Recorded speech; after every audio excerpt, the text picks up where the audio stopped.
Hello students, मैं my self doctor Akhilesh Kumar. आज हम इनऑर्गेनिक की सेकंड यूनिट स्टार्ट करेंगे। जो टॉपिक उसके अंदर करेंगे उनमें यूनिट है chemistry of elements of second and third transition series, द्वितीय व तृतीय संक्रमण श्रेणी के तत्वों का रसायन। इसके जो सामान्य लक्षण हैं या जनरल कैरेक्टरिस्टिक हैं, द्वितीय संक्रमण श्रेणी आवर्त सारणी के 5वें आवर्त में स्ट्रोसियम के बाद इट्रियम से प्रारंभ होती है, जबकि तृतीय संक्रमण श्रेणी आवर्त सारणी के 6ठे आवर्त में बेरियम के बाद लैंथेनम से प्रारंभ होती है। इस श्रेणी में 4f कक्षक भी आ जाते हैं। इस कारण लैंथेनम के बाद 14 तत्वों को इसी श्रेणी में रखा गया है, जिसके तत्वों में 1 से लेकर 14 f इलेक्ट्रॉन होते हैं। लैंथेनम के बाद आने वाले 14 तत्वों की इस श्रेणी को लैंथेनाइड कहा जाता है और संक्रमण तत्वों को तृतीय श्रेणी के स्वरूप को बनाए रखने के कारण इन लैंथेनाइड तत्वों को आवर्त सारणी में नीचे पृथक स्थान दिया गया है। इस कारण तृतीय श्रेणी में लैंथेनम 57 तत्व के बाद सीधे हैफनियम 72 नंबर का तत्व आता है। इनके सामान्य लक्षणों की विवेचना निम्न हेडिंग्स के साथ करेंगे। पहला है इलेक्ट्रॉनिक विन्यास। इसका सामान्य इलेक्ट्रॉनिक विन्यास क्रिप्टॉन 36 है, इसका इलेक्ट्रॉनिक एटॉमिक नंबर। उसके बाद 4d 1 से लेके 10 5 1 या 2 इसका सामान्य इलेक्ट्रॉनिक विन्यास है। इसमें जो द्वितीय या सेकंड इलेक्ट्रॉनिक सीरीज है, जिसको आप 4d भी बोलते हैं, क्योंकि इलेक्ट्रॉन 4d ऑर्बिटल में भरे जाएंगे, इसलिए इनके जो 10 तत्व हैं वो इट्रियम 39 से कैडमियम 48 तक होते हैं। इनमें पहला तत्व इट्रियम Y39 है। इसका इलेक्ट्रॉनिक विन्यास 1s2 2s2 2p6 3s2 3p6 310 4s2 4p6 4d1 5s2 है। तो हम इसको इस तरह से भी लिख सकते हैं। ये इसका क्रिप्टॉन का है। इसके बाद जो इलेक्ट्रॉन भरे जाएंगे वो 4d1 5s2 होता है। दूसरा जिरकोनियम 40, इसका इलेक्ट्रॉनिक विन्यास क्रिप्टॉन 4d2 5s2 है। नायोबियम 41, इसमें क्रिप्टॉन आपका सामान्य सभी में है।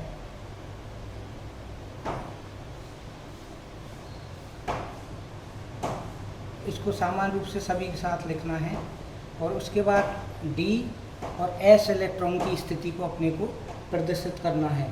तो नायोबियम 41 का है 4d 4 5s में कितने जाएंगे? 1। इसका मॉलिब्डेनम, इसके बाद मॉलिब्डेनम में आपके 4d 5 5s1। उसके बाद टेक्नीशियम 43, इसका इलेक्ट्रॉनिक विन्यास 4d 5 5s2। रुथेनियम 44, इसका इलेक्ट्रॉनिक विन्यास लिखने का तरीका वही रहेगा 4d 7 5s1। उसके बाद रोडियम 45, इसका इलेक्ट्रॉनिक विन्यास आप वही 4d के उसमें इलेक्ट्रॉन भरे जाएंगे और कितने आएंगे रोडियम में 8 और 5 में S1। रोडियम के बाद जो अगला है पैलेडियम 46, इसका इलेक्ट्रॉनिक विन्यास क्या हो जाएगा 4d10 5s0। उसके बाद है सिल्वर Ag47, इसका इलेक्ट्रॉनिक विन्यास है 4d10 5s1। और जो इसका लास्ट है 4d सीरीज का कैडमियम 48, वो एक क्रिप्टॉन 4d10 और 5s2।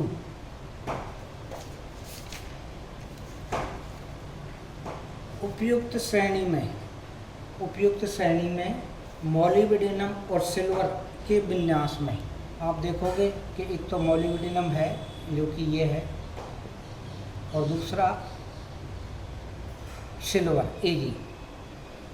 इनके इलेक्ट्रॉनिक विन्यास में अर्धपूर्ण एवं पूर्ण भरे कक्षकों के अधिक स्थायित्व के कारण 5s कक्षकों में एक इलेक्ट्रॉन 4d कक्षक में आ जाता है। तो यहाँ पर मोलिब्डेनम की जब इलेक्ट्रॉन विन्यास देखते हैं तो 4d5 5s1 है, जबकि सिल्वर का आप देखते हैं तो 4d10 5s1। तो दोनों ही स्थितियाँ ये अर्धपूरित है और जबकि ये पूर्ण पूरित, अर्थात हाफ फील्ड और फुल फील्ड की वजह से इनका स्थायित्व अधिक होता है। इसलिए S में से इलेक्ट्रॉन किधर जा रहा है, यहाँ पर आपके D में आ जाता है। तो ये दोनों अत्यधिक स्थायी होते हैं।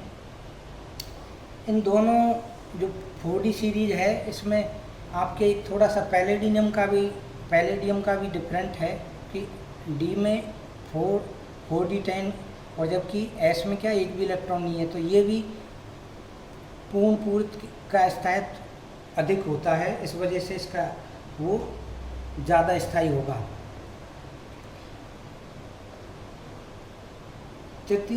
इसके बाद तृतीय संक्रमण श्रेणी के तत्व या ये कहें 5d तृतीय संक्रमण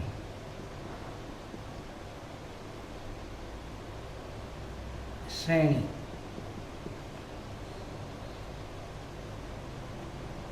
के तत्व या इसको आप क्या बोल सकते हो 5d, क्योंकि इसमें इलेक्ट्रॉन किसमें 5d में भरे जाएंगे।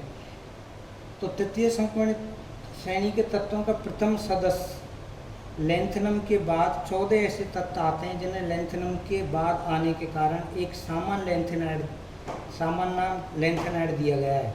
यदि आवर्त सारणी के सामान्य नियमों का पालन किया जाए तो लेंथेनम La57 के बाद के खाने में सीरियम 58 आना चाहिए। लेंथेनम की जब इलेक्ट्रॉनिक विन्यास देखते हैं La का 57 का, तो जीनोन के बाद जीनोन 54। अब आप देखोगे किसकी स्थिति D की, तो यहाँ पर क्या हो जाएगी 5d1 4 6s2। तो D में एक इलेक्ट्रॉन और S में 2 इलेक्ट्रॉन।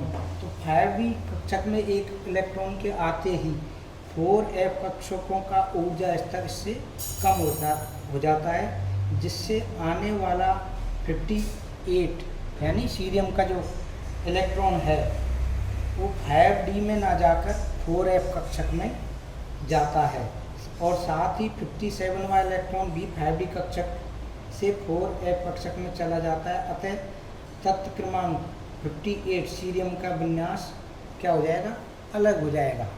क्यों कि इसमें क्या हो गए 14 तत्व आपके सीरियम से लेके ल्यूटेशियम तक आ गए, और वो किस में हैं आपके लेंथेनाइड सीरीज के तत्व हैं। इस वजह से जब सीरियम का आप इलेक्ट्रॉन विन्यास देखोगे तो इसमें क्या होगा, एफ के एक इलेक्ट्रॉन सीरियम किस में जाएगा, आपके 4f में। जब सीरियम की बात करते हैं तो किस में जाएगा, 4f1 में जाता है। बाकी 5s2, 5p6, 5d1 और 6s2, यानी यह स्थिति आपको प्राप्त होती है, ये वाली स्थिति। पर इसमें क्या होगा, इलेक्ट्रॉन कहाँ जाएगा, 4f में। और इसके बाद आने वाले सभी तत्वों के इलेक्ट्रॉन 4f में बढ़ते जाएंगे जब तक कि 4f कक्षक पूर्ण रूप से ना बढ़ जाए। अर्थात 4f14 विन्यास के बाद ही इलेक्ट्रॉन 5d कक्षक में भरे जाएंगे। अर्थात लेंथेनम के बाद के 14 तत्वों के बाद 5d विन्यास होगा। यानी जो आप लेंथेनम की देखते हैं तो इसमें क्या है, 5d1 6s2 जो स्थिति है ये उसके बाद कब चेंज होगी, जब सीरियम से लेके यानी 58 से लेके 71 तक के जो तत्व हैं उनमें 4f की 14 इलेक्ट्रॉन आ जाएंगे। उसके बाद ही क्या होगा, आपके 5d में जाएंगे। इसलिए तृतीय संक्रमण श्रेणी के तत्व लेंथेनम 57 के बाद सीधा ही क्या आएगा, आपके हैफनियम। तो आप जब इसको देखते हैं तो लेंथेनम पहला तत्व आपका कौन सा हो गया, इसमें La57। इसका इलेक्ट्रॉनिक विन्यास वही रहेगा, आप जीनोन और फिर आपको कहाँ पे 5d1 और 6s2 आपकी। अब इसके बाद वही सिस्टमेटिक जो कि आपने 4d में या 5d में भी इसी तरह की स्थिति बनती है। दूसरा है हैफनियम HF72 वही जीनोन, और आपके इलेक्ट्रॉन्स कहाँ पे भरे जाएंगे, इसके D और S यानी 5d2 और 6s2 आपकी स्थिति। उसके बाद आप आगे जो नेक्स्ट है हैफनियम के बाद कौन सा है, 73 Ta73 टेंटेलम। इसकी स्थिति भी वही है, जीनोन और आपके क्या हो जाएगा 4f, ये तो आपका भरा हुआ है, और ये क्या हो जाएगा आपके 5d3 6s2। यानी यहाँ पर आपके जो यहाँ 57 थे, 14 इसमें इलेक्ट्रॉन ऐड हुए, तो यहाँ क्या हो गया, ये भी 4f14, यानी 4f14 तो आपके ऑलरेडी भरा हुआ है। लेंथेनम में स्थिति ये थी, जैसे ही आप लेंथेनम के बाद जब 72 पे आते हैं, क्योंकि 14 जो इलेक्ट्रॉन हैं या वो क्या ऐड होते जाएंगे, जिससे 4f14 इलेक्ट्रॉन इसमें। अब आप टेंटेलम के बाद अगला जो तत्व है वो है टंगस्टन W74, वही जीनोन। फिर आप इसके बाद क्या करोगे, 4f14 तो रहेगा ही, 5d4 और 6s2 इलेक्ट्रॉन भरे जाएंगे। टंगस्टन के बाद अगला जो तत्व है वो है रीनियम 75, जीनोन, और इसके बाद 4f14, और अगला आपके रीनियम में क्या होगा, D में जाएगा D5 6s2, यानी D5 6s2। रीनियम के बाद अगला तत्व है आपका ऑस्मियम 76,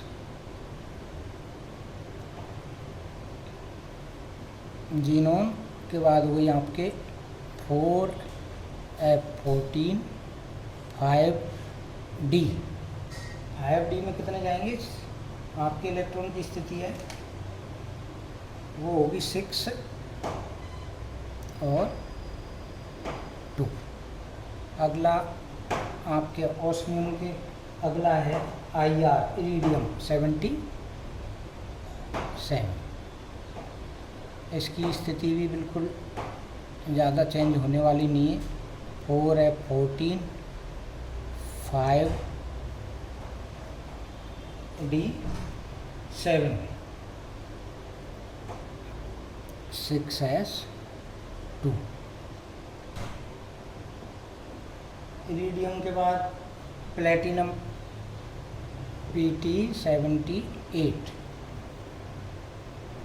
जीनोन, और इसके बाद आपके 4F14 5D9 और 6S1। प्लेटिनम की इलेक्ट्रॉनिक विन्यास में एक साथ आपके D8 के बजाय D9, तो एक S में से इलेक्ट्रॉन कहाँ पे आ गया? D में। नेक्स्ट है गोल्ड AU79 4F14 और 5D10 6S1। और इसका जो लास्ट है तत्व 5D का मरकरी 80। इसका इलेक्ट्रॉनिक विन्यास वही जीनोम तक तो कोई सिमिलर रहेगा। 4F14 5D10 और 6S2 इलेक्ट्रॉन होते हैं। इस प्रकार संक्षेप में कहा जा सकता है कि द्वितीय संक्रमण श्रेणी के तत्वों का इलेक्ट्रॉनिक विन्यास क्रिप्टॉन 4D1 से 10 5S2 होता है, जबकि लेंथेनम के अतिरिक्त तृतीय संक्रमण श्रेणी के शेष तत्वों का सामान्य इलेक्ट्रॉनिक विन्यास, यानी इसका जो सामान्य इलेक्ट्रॉनिक विन्यास है 5D या तृतीय संक्रमण श्रेणी का क्या हो जाएगा? जीनोन और 4F14 5D1 से 10 और 6S1 से 2 इलेक्ट्रॉनिक विन्यास होता है। इनमें बहुत ज़्यादा अंतर उस और इसमें नहीं है, क्योंकि F इलेक्ट्रॉन 14 इलेक्ट्रॉन उसमें ऑलरेडी भरे जाते हैं लेंथेनम के बाद, तो D और S में इलेक्ट्रॉन जाएंगे, जो कि बिल्कुल सिस्टमेटिक चलते हैं। एक आपको जो थोड़ा सा अलग याद रखने की आवश्यकता होती है वो है प्लेटिनम पर D9 पे जाते हैं, और उसके बाद आपको ये सिमिलर चलता जाता है। इसलिए इसका सामान्य इलेक्ट्रॉनिक विन्यास आप याद रख सकते हैं, उसके आधार पर भी आप इनको भर सकते हैं। जीनोन 4F14 5D1 से 10 और 6 में 1 या 2 इलेक्ट्रॉन भरे जाते हैं। इनके जो और सामान्य लक्षण है वो एक दूसरा सेकंड है धात्विक गुण।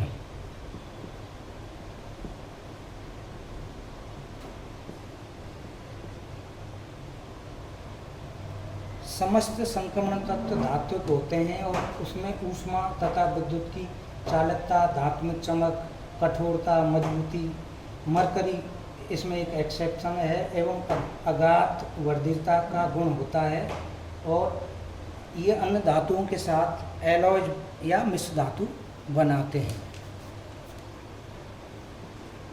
अब अगले जो इसके जनरल कैरेक्टरिस्टिक हैं वो नेक्स्ट क्लास में पढ़ेंगे। धन्यवाद।